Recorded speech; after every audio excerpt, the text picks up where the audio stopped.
سورۃ الملک میں اللہ تعالیٰ فرماتے ہیں الذی خلق الموت والحیات لیبلوکم ایکم احسن عملا، کہ اس نے زندگی اور موت بنائی تاکہ تمہیں آزما کے دیکھے کہ تم میں اچھے کام کون کرتا ہے۔ ان آیات سے پتہ چلتا ہے کہ دنیا میں ہر انسان کو ضرور آزمایا جائے گا، یعنی ہر ایک کا امتحان ہوگا، کیونکہ اس دنیا میں ہم آئے ہی امتحان کے لیے ہیں۔ تو ہم بات یہ کر رہے تھے کہ اللہ تعالیٰ نے چونکہ امتحان کے لیے پیدا کیا ہے، اس لیے کبھی بھوک، کبھی مال، کبھی جان، کبھی پھل، کبھی فصلوں کی کمی، ان کے ساتھ انسان کا امتحان ہوتا رہتا ہے۔ کوئی نہ کوئی چیز زندگی میں مسئلہ کھڑا ہی رکھتی ہے، ایک مسئلے سے نکلتے ہیں ایک اور میں پھنس جاتے ہیں، ایک سے نکلتے ہیں ایک اور میں پھنس جاتے ہیں، یعنی کوئی نہ کوئی غم ہمیں لگا ہی رہتا ہے۔ تو ایسی صورت میں کیا کرنا چاہیے کہ جب کوئی مصیبت پہنچے تو کیا کہنا چاہیے؟ انا للہ و انا الیہ راجعون۔ کوئی چیز چلی گئی، ہم بھی اللہ کے، ہم بھی جانے والے، اپنی موت کو یاد کر لیں، یعنی جب کوئی فوت ہو تو اپنی موت یاد کریں، ہم نے بھی چلے جانا ہے، یہاں تھوڑی بیٹھے رہنا ہے۔ تو اس طرح مومن کے دل کو سہارا ہو جاتا ہے، وہ کسی کی وفات پر اتنا افسوس نہیں کرتا کہ اپنا آپ ہی گنوا دے، کھپا دے، اپنے آپ کو ہی ختم کر دے، ایسا نہیں ہوتا، بلکہ وہ کیا کرتا ہے کہ صبر کرتا ہے۔ تو یاد رکھیے کہ کوئی بھی مصیبت اللہ کے اذن کے بغیر نہیں آتی۔ قرآن مجید میں آتا ہے وما اصاب من مصیبت الا باذن اللہ، کوئی مصیبت نہیں آتی مگر اللہ کی اجازت سے آتی۔ ومن یؤمن باللہ یہد قلبہ، اور جو اللہ پر ایمان رکھتا ہے، اللہ پہ اعتماد کرتا ہے، اللہ اس کے دل کو ہدایت بخشتا ہے۔ اس مصیبت کے اندھیرے میں بھی اللہ تعالیٰ اس کو صحیح رستہ دکھا دیتا ہے، اس کا حل بتا دیتا ہے۔ اور یہ بھی یاد رکھیے کہ یہ جو مصیبتیں وغیرہ ہیں یہ اللہ کے اذن سے جب آتی ہیں، اگر اللہ نہ چاہے تو آ بھی نہیں سکتی، یعنی یہ ہماری تقدیر میں ہوتی ہیں کہ اس بندے کو اس چیز سے آزمانا ہے، اور اگر کوئی چیز ہماری تقدیر میں نہیں تو ڈرنے کی بھی ضرورت نہیں۔ یہ جو ہم وہم کا شکار ہو جاتے ہیں نا، خوف کا، پتہ نہیں یہ نہ ہو جائے، پتہ نہیں میرے بڑھاپے میں کیا بنے گا، میری اولاد نہیں ہے، میری تو شادی بھی نہیں ہوئی، میرا کیا ہوگا۔ اگر جن کے بچے ہوتے ہیں وہ بھی کہتے ہیں پتہ نہیں بچے اچھے نکلیں گے نہ، پتہ نہیں ہمارا ساتھ دیں کہ نہ، پتہ نہیں کاروبار کو کچھ نہ ہو جائے، پتہ نہیں نوکری نہ چھوٹ جائے، پتہ نہیں یہ نہ ہو جائے۔ اس طرح کے توہم بھی نہیں کرنے چاہیے، یہ شیطان کے وسوسے ہوتے ہیں، کیونکہ اس کا پسندیدہ کام ہے بندہ مومن کو غمگین رکھنا، ٹھیک ہے؟ تو آپ نے غمگین نہیں رہنا، فوراً اللہ کی طرف رجوع کرنا ہے کہ آج تک میرا رب مجھے پال رہا ہے، آئندہ بھی وہی پالے گا، بس تسلی۔ اور اگر کوئی مصیبت آنی نہیں تو وہ میری فکر کرنے سے آنی جانی، کیونکہ ما اصابہ لم یکن لیخطئہ وان ما اخطأہ لم یکن لیصیبہ، جو چیز آنی ہے وہ ٹل نہیں سکتی، اور جو نہیں آنی وہ آ نہیں سکتی۔ تو جو آنی ہے اس نے آنا ہے، اس کے لیے اللہ سے دعا کرنی چاہیے کہ اللہ سبحانہ وتعالی ہمیں عافیت میں رکھے، اور اگر کوئی چیز آ کے ہٹ کرے تو صبر کی توفیق عطا فرمائے تاکہ اس کا اجر حاصل ہو سکے، اجر نہ گنوائیں ہم۔ پھر آپ دیکھیے کہ کبھی کوئی مصیبت آتی ہے تو ہم لوگوں کو بلیم کرنا شروع کر دیتے ہیں، اس نے نظر لگا دی ہے، اس نے جادو کر دیا ہے، اس نے حسد کر لیا ہے۔ اس سے بھی ہے کہ انسان جو ہے اس کے اندر ایک اور طرح کی خرابی پیدا ہونے لگتی، جو نظر بھی لگی نا تو اللہ کے اذن سے ہی لگی، ورنہ ہر وقت لوگ ہمیں دیکھتے نہیں رہتے، وہی لوگ دیکھ رہے ہوتے ہیں، ہمیں کچھ بھی نہیں ہوتا، اور کسی دن ان کی نظر ہمیں لگ جاتی ہے۔ تو لوگوں کی آنکھیں بند کر سکتے ہیں؟ نہیں کر سکتے۔ ہمیں کیا کرنا چاہیے؟ حفاظت کی دعائیں پڑھنی چاہیے، صدقہ خیرات کرنا چاہیے، ایسے کام کرنے چاہیے کہ جس سے اللہ تعالیٰ ہمیں محفوظ رکھے، نہ کہ ہم نجومیوں کے پاس جائیں کہ اچھا میرے جادو کس نے کیا اور فلاں کام کیسے ہو گیا۔ نہیں، غیب کی خبریں اللہ کے سوا کسی کو نہیں پتا، ان چیزوں کے پیچھے نہیں پڑنا چاہیے۔ پھر اسی طرح بعض اوقات جو مصائب ہوتے ہیں یا آزمائشیں ہوتی ہیں وہ بندے کے حق میں بڑی خیر ہوتی ہے، اس سے بندے کے اندر اللہ کی طرف قریب ہونے اور اللہ کی رضا حاصل کرنے کا شوق پیدا ہوتا ہے۔ رسول اللہ صلی اللہ علیہ وسلم نے فرمایا اللہ جس کے ساتھ بھلائی کا ارادہ کرتا ہے اس کو مصیبت میں مبتلا کر دیتا ہے۔ اب وہ بندہ جو بھاگا جا رہا تھا دنیا کی طرف، جب پڑی اس پر مصیبت تو اب کیا ہوا؟ اللہ کی طرف اس نے رجوع کر لیا، اس نے اللہ کے سامنے رونا شروع کر دیا، دعائیں مانگنی شروع کر دی، ذکر اذکار وظیفے کرنے شروع کر دیے. اتنا ذکر ہم عام طور پہ کرتے ہیں جب ہم خوشحالی میں ہوتے ہیں؟ نہیں. لیکن جب مصیبت آتی ہے تو پھر دن رات دعائیں کرتے ہیں، اور دعا عبادت ہے، ہم ہر وقت عبادت کی حالت میں ہو جاتے ہیں. پھر اسی طرح ہے کہ اللہ تعالیٰ بندے کو اس کے ذریعے صاف کرتا ہے، گناہ پاک ہوتے ہیں. حدیث میں آتا ہے مسلمان کو جو بھی پریشانی، رنج، غم، ملال، تکلیف کچھ بھی پہنچتا ہے، حتیٰ کہ کوئی کانٹا بھی اس کو چبھ جاتا ہے، تو اللہ تعالیٰ اسے اس کے گناہوں کا کفارہ بنا دیتے ہیں اور اس کو اس کے ذریعے پاک کر دیتے ہیں. پھر اسی طرح ایک جگہ پر تو یہ آتا ہے کہ یہ اللہ کی محبت کی علامت ہوتی ہے. ہم تو جس سے محبت کرتے ہیں اس کو زیادہ اچھی اچھی چیزیں دیتے ہیں، لیکن اللہ کی محبت بندوں کی محبت سے مختلف ہے. وہ اس کو تکلیف میں مبتلا کر کے اپنی طرف لے آتے ہیں. حدیث میں آتا ہے اذا احب اللہ قوما ابتلاہم، جب اللہ کسی قوم سے، کچھ لوگوں سے محبت کرتا ہے تو ان کو امتحان میں مبتلا کر دیتا ہے، اور یہ اللہ کے قرب کی علامت ہوتی ہے. اور اس میں آپ دیکھیے کہ ایک حدیث سے پتہ چلتا ہے کہ آپ نے فرمایا کہ ان میں سے کچھ لوگ آزمائش پہ بہت خوش ہوتے ہیں بنسبت اس شخص کے جو کچھ دیے جانے پہ خوش ہوتا ہے. وہ امتحان پر کہتا ہے کہ اللہ نے ہم سے محبت کی، اللہ نے ہمیں یاد رکھا. اور صحابہ میں یہ ہوتا تھا کہ اگر انہیں کوئی مشکل نہیں پیش آتی تھی، ہر وقت خوشیاں ہی خوشیاں، تو فکر مند ہونے لگتے تھے کہ کہیں اللہ تعالیٰ ہم سے ناراض تو نہیں. اس کا یہ مطلب نہیں کہ ہمیں مصیبتیں مانگنی چاہیے، نہیں، ہرگز نہیں. عافیت مانگنی چاہیے، عافیت کی دعا اللہ کو پسند ہے، لیکن اگر مشکل آ جائے تو مسکرا کے مقابلہ کرنا چاہیے، نہ کہ رونا پیٹنا ڈال دے. اس موقع پر صبر کرنا چاہیے. صبر کیا ہے؟ کسی مصیبت کو اچھے انداز میں ٹیکل کرنا، اچھے انداز میں اس کا مقابلہ کرنا. ابن تیمیہ کہتے ہیں کہ اللہ نے اپنی کتاب میں 90 سے زیادہ جگہ پر صبر کا ذکر فرمایا، 90 سے زیادہ جگہوں پر، اور 2 جگہ تو اللہ تعالیٰ نے اس کو صبر اور نماز کو ساتھ ساتھ بیان کیا ہے. وَاسْتَعِینُوا بِالصَّبْرِ وَالصَّلَاةِ، صبر انبیاء کی صفت ہے. پھر اسی طرح قرآن مجید میں صبر کرنے والوں کی تعریف کی گئی ہے. وَالصَّابِرِينَ فِي الْبَأْسَاءِ وَالضَّرَّاءِ وَحِينَ الْبَأْسِ أُولَئِكَ الَّذِينَ صَدَقُوا وَأُولَئِكَ هُمُ الْمُتَّقُونَ، اور خصوصاً جو تنگ دستی اور تکلیف میں اور لڑائی کے وقت صبر کرنے والے ہیں، یہی لوگ ہیں جنہوں نے سچ کہا اور یہی بچنے والے ہیں. یعنی جو مصیبتوں کے وقت صبر کریں وہی متقی لوگ ہیں، وہی اصل میں پرہیزگار لوگ ہیں. ہم سمجھتے ہیں صرف نماز روزہ کر لینے سے انسان پرہیزگار بن جاتا ہے، وہ ایک حصہ ہے، لیکن جب صبر کرتا ہے تو اس کے تقویٰ کا پتہ چلتا ہے. کیونکہ عام حالات میں نہیں پتہ چلتا کہ کون شخص کتنا نیک ہے، لیکن جب اس پہ کوئی مشکل آتی ہے اور اس وقت وہ کس طرح ریئیکٹ کرتا ہے، اس سے پتہ چلتا ہے کہ اس کے اندر کتنا صبر ہے اور کتنا یہ اچھا انسان ہے. دیکھیں اچھے حالات میں تو سارے ہی اچھے ہوتے ہیں، کیسے فرق پتہ چلے گا؟ جب کوئی آپ کو لطیفے سنا رہا ہوگا تو آپ سبھی ہنس رہے ہوں گے، لیکن وہ شخص جو تکلیف کے وقت مسکرا دے، اللہ کی تعریف بیان کر دے، اللہ کی تقدیر پہ راضی ہو جائے، اللہ اس کے دل کو ٹھنڈک عطا فرما دیتا ہے.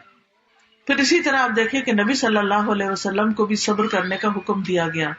پھر لوگوں کو بھی حکم دیا گیا وَجَعَلْنَا بَعْضَكُمْ لِبَعْضٍ فِتْنَةً أَتَصْبِرُونَ وَكَانَ رَبُّكَ بَصِيرًا، اور ہم نے تمہارے بعض کو بعض کے لیے آزمائش بنا دیا. یعنی انسان انسانوں کے لیے ایک امتحان ہے. کس طرح؟ بعض لوگوں کی عادت ہوتی ہے دوسروں کو ٹیز کرتے رہنا، تانے دینا، بعض کی عادت ہوتی ہے بڑا غصہ کرنا. اب وہ کیا ہے؟ انسان کے لیے ایک امتحان ہے. یعنی دوسرے آس پاس کے لوگ جو ہیں ان کے لیے وہ بندہ امتحان بن گیا. اب کیا کرنا ہے؟ صبر کرنا ہے. تو یہ جو ہے نا بندے بندوں کا امتحان بن جاتے ہیں، اس کو ہمیں سمجھنا چاہیے. کبھی ہمارے والدین ہی ہمارا امتحان ہو جاتے ہیں، وہی چھوٹی چھوٹی بات پر ہمیں ٹوکتے رہتے ہیں اور ہم پریشان رہتے ہیں کہ کریں تو کرے کیا. جواب دینے کی بھی اجازت نہیں اللہ نے دی، اور ڈانٹنے کی بھی اجازت نہیں دی، اور اونچی آواز سے بول کے سمجھا بھی نہیں سکتے. تو پھر کیا کرنا ہے؟ صبر کرنا ہے اور اچھا سلوک کرنا ہے تاکہ اللہ تعالیٰ ہم سے ناراض نہ ہو. پھر اسی طرح یہ ہے کہ افضل ایمان جو ہے صبر اور نرمی کرنا ہے. جنت میں داخلے کا ذریعہ ہے، نقصان سے بچنے کے لیے ضروری ہے صبر. والعصر ان الانسان لفی خسر الا الذین آمنوا وعملوا الصالحات وتواصوا بالحق وتواصوا بالصبر. صبر سب سے وسیع اور بہترین نعمت ہے، لیکن جو عورتیں صبر نہ کریں ان کے بارے میں بڑی سخت وعید ہے. عبد الرحمن بن شبل کہتے ہیں کہ رسول اللہ صلی اللہ علیہ وسلم نے فرمایا بے شک فساق جہنمی ہیں. کہا گیا اللہ کے رسول فساق کون ہے؟ جیسے فاسق ہوتا ہے نا اسی سے فساق. آپ نے فرمایا عورتیں، یہ عورتیں ہیں. ایک آدمی نے کہا اللہ کے رسول کیا وہ ہماری مائیں اور ہماری بہنیں اور ہماری بیویاں نہیں؟ آپ نے فرمایا کیوں نہیں، لیکن جب ان کو نعمتیں ملتی ہیں تو شکر نہیں کرتی، اور جب ان کو آزمایا جاتا ہے تو صبر نہیں کرتی. یعنی مردوں کے مقابلے میں عورتوں کے اندر صبر کی صفت کم پائی جاتی. اس لیے ہمیں اور زیادہ ایفرٹ لگانے کی ضرورت ہے کہ ہم صابر و شاکر بن جائیں. اب صبر جو ہے نا اس کا لفظی مطلب ہوتا ہے اپنے آپ کو روکنا. کس چیز سے روکنا؟ اللہ کی نافرمانی سے روکنا. فرائض پورے کرنے کے لیے اپنے آپ کو روکنا کہ نہیں یہ کام تو پورا کرنا ہی کرنا ہے، تو ڈیوٹی ہے میری، چاہے اللہ کے حق میں ہو چاہے بندوں کے حق میں. پھر اسی طرح نفس کو ایسی خواہشات سے روکنا جن سے روکنے کا حکم دیا گیا ہے. پھر صبر جو ہے وہ روشنی ہے. صبر کیا ہے؟ روشنی ہے. جیسے سورج کی روشنی ہوتی ہے نا تو اس میں گرمی بھی ہوتی ہے لیکن چمک بھی ہوتی ہے، تلخی بھی ہوتی ہے. تو اسی طرح صبر انسان کے لیے مشقت انگیز ہے. اسی لیے نماز کو نور اور صبر کو ضیاء کہا گیا ہے، کیونکہ صبر میں مشقت اور تکلیف پائی جاتی ہے. تو 3 طرح صبر ہوتا ہے. ٹھیک ہے، 3 طرح کی چیز. نمبر 1 اللہ کی نافرمانی سے صبر کرنا. حرام کام بڑا آسان ہو گیا لیکن کیا کرنا؟ اپنے آپ کو روک کر رکھنا. جیسے حدیث میں آتا ہے وہ شخص جس کو کوئی حسب نسب والی عورت، خوبصورت عورت زنا کے لیے بلائے اور وہ یہ کہے آدمی کہ میں اللہ سے ڈرتا ہوں، یہ بھی صبر ہے. ورنہ جہاں انسان کو برائی کرنے کا موقع مل جائے وہاں وہ کیوں صبر کرے، کیوں پیچھے رہے جبکہ دعوت کسی اور کی طرف سے مل رہی ہے. دوسرے اللہ کی اطاعت پر کاربند رہنا اور صبر کرنا، یعنی اللہ سبحانہ وتعالیٰ کی فرما برداری کرتے رہنا، چاہے گھر میں ہو چاہے گھر سے باہر ہو چاہے کہیں بھی ہو. یہ نہیں کہ جب انہی لوگوں کے بیچ میں ہو تو اچھے کام کرنا اور جب دنیا میں نکلے تو پھر اپنی مرضی کرنا. نہیں، کہیں پر بھی ہو، مسجد میں ہو، مدرسہ میں ہو، گھر میں ہو، بازار میں ہو، اللہ ہی کی فرما برداری کرنی ہے، اللہ ہی کو سب سے بڑا سمجھنا ہے، اسی پر جمے رہنا ہے. پھر اللہ کے فیصلوں پر صبر. بعض اوقات ہم ایک خاص جاب چاہتے ہیں وہ ہمیں نہیں ملتی تو یہ اللہ کا فیصلہ ہے. ہم بیٹی چاہتے ہیں اللہ بیٹا دے دیتا ہے، ہم بیٹا چاہتے ہیں اللہ بیٹی دے دیتا ہے. تو کس کا فیصلہ ہے؟ اللہ کا فیصلہ. اب اس پر بھی صبر کرنا ہے. پھر اسی طرح بعض اوقات ہم کہیں جانا چاہتے ہیں ہم جا نہیں پاتے، اس پر بھی صبر. ہم زندگی میں کچھ بننا چاہتے ہیں، جو بننا چاہتے ہیں وہ بن نہیں پاتے کوششوں کے باوجود، تو پھر یہ کیا ہے؟ یہ بھی صبر ہے. تو اللہ کی تقدیروں پہ صبر کرنا جو ہے یہ انسان کے دل کو سکون بخشتا ہے. پھر صابرین کے لیے اللہ کے وعدے ہیں. یہ جو آیت میں نے آپ کے سامنے پڑھی اس میں 3 وعدے کیے گئے ہیں. نمبر 1 اولئک علیہم صلوات، کہ ایسے لوگوں پر رب کی مہربانیاں ہیں، ورحمت، اور رب کی رحمت ہے، واولئک هم المہتدون، اور یہی لوگ ہدایت پا گئے ہیں. یہ ہدایت یافتہ یعنی ہدایت پانے والے لوگ ہیں.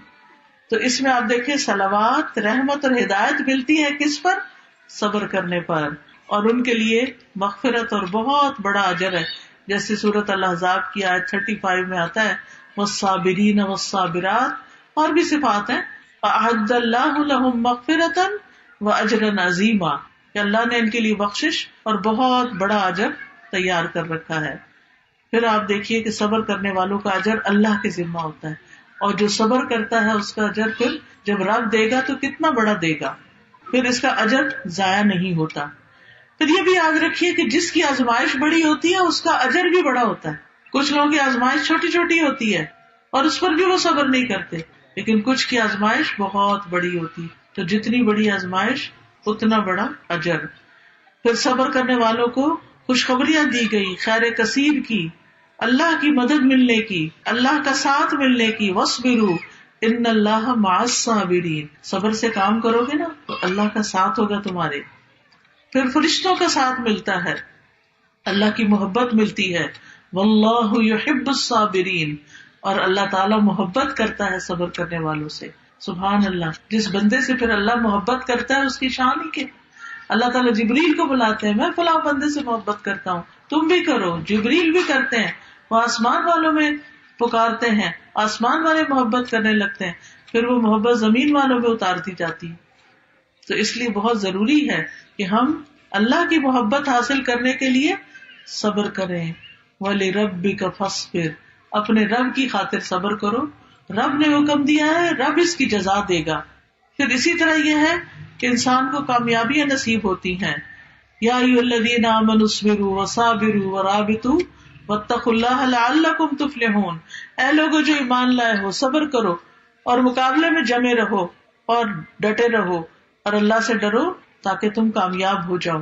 صبر کرنے والے کو عزت ملتی ہے. بے صبرہ بندہ جو ہے دوسروں کی نگاہ سے گر جاتا ہے. دین کی امامت بھی صبر کرنے والوں کو ملتی ہے.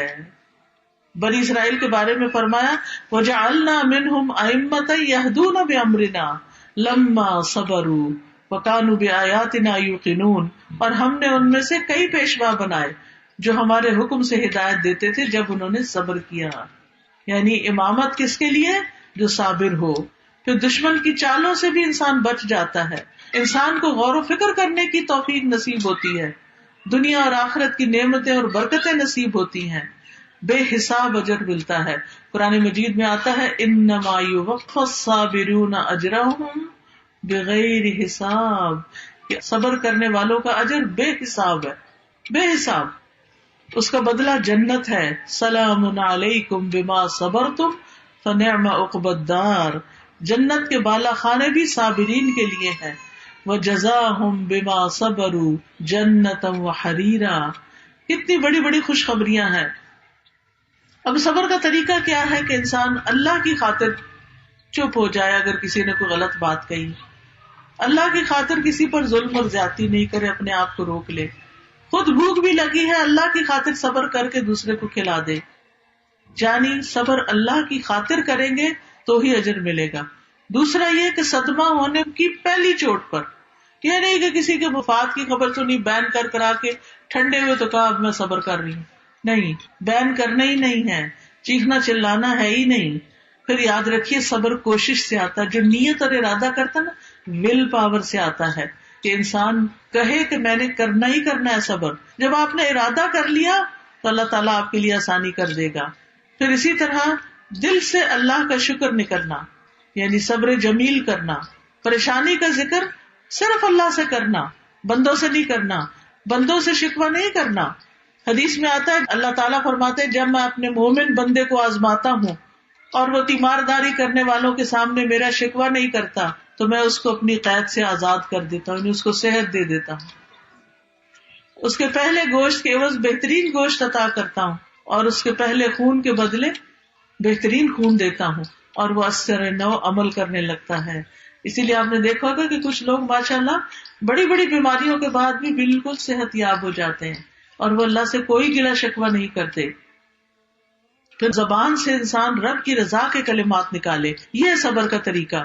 اگر کوئی تکلیف میں بھی اور پوچھے کیا حال ہے تو یہ نہ کہے کچھ نہ پوچھو کوئی حال نہیں, یہ نہیں کہنا. کیا کہنا ہے؟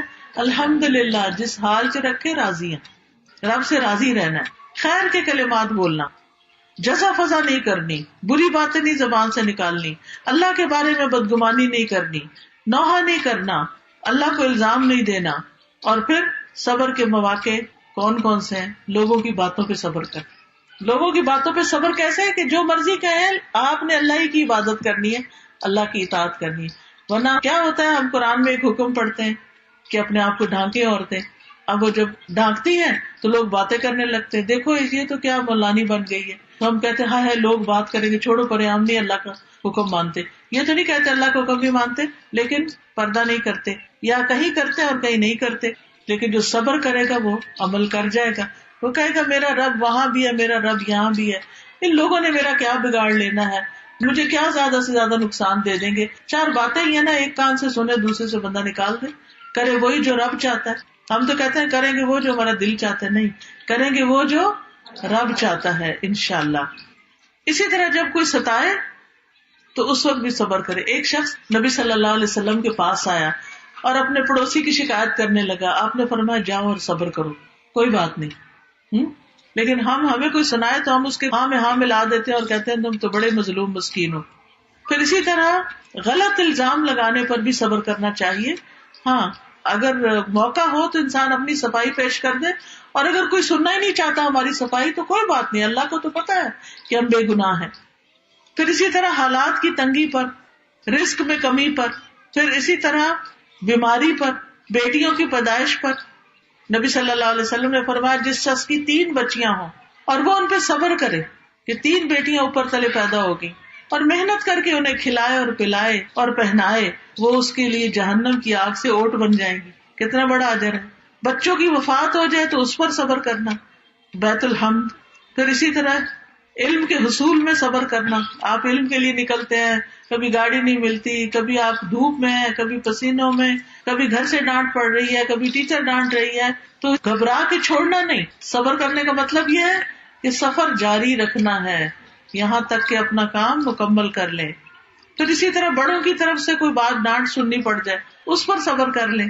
پھر اسی طرح اگر آپ کو آپ کے بہن بھائیوں کے مقابلے میں ترجیح نہیں دی جاتی, ان کو زیادہ مل جاتا ہے, اس پر بھی صبر کر لیں, کوئی بات نہیں مجھے اللہ دے گا. پھر جب بدلہ لینے کا موقع ہو اس وقت بھی صبر کریں. آپ دیکھیں صبر کرنے والوں کی مثالوں میں ابراہیم علیہ السلام کے بیٹے اسماعیل علیہ السلام کی مثال آتی.